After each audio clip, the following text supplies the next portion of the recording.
Découverte lors de la Starac 4 où la Niçoise s'était retrouvée en finale face à Grégory Le Marchal, Lucie Bernardoni nous donne de ses nouvelles. Et elles sont plutôt bonnes. En couple avec Pedro Alves, membre de la comédie musicale Grease, la chanteuse n'attend non pas un, mais 2 heureux événements, un bébé et un album 4 ans après la Starac. On la retrouve donc plus déterminée que jamais. Ce qui a été très important pendant ces 4 ans, c'est que j'ai pu faire mes premières scènes à Paris il y a 2 ans et prendre le temps de faire un bon concert, de faire le concert que je voulais faire à Paris dans mon style qui était un style jazzy. Il n'est pas lâche, mais il n'est pas si courageux, il n'est pas faible sans être tellement fort. Il n'est pas mal, mais il n'est pas toujours heureux. Entre Lucie et Pedro, tout baigne.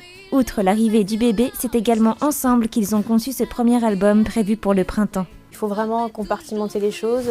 Maintenant, c'est pas vraiment un travail, on fait ça parce qu'on aime ça. On se dit pas qu'on va écrire tel jour à telle heure une chanson ou qu'on va la composer.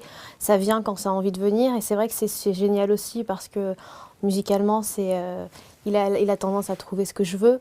Et voilà, donc c'est très intéressant, mais c'est pas forcément plus facile. Mais 4 ans, c'est long. Et difficile de savoir si le public sera au rendez-vous. C'est une inquiétude en même temps. C'est une inquiétude parce qu'on a envie que ça plaise. J'ai envie que ça plaise et c'est vrai que ça va surprendre parce que j'ai vraiment fait exactement ce que je voulais. Donc j'en dis pas plus pour le moment, mais on verra après. Et j'espère que les gens vont écouter et vont aimer, évidemment. C'est certain, quoi. J'ai envie de ça.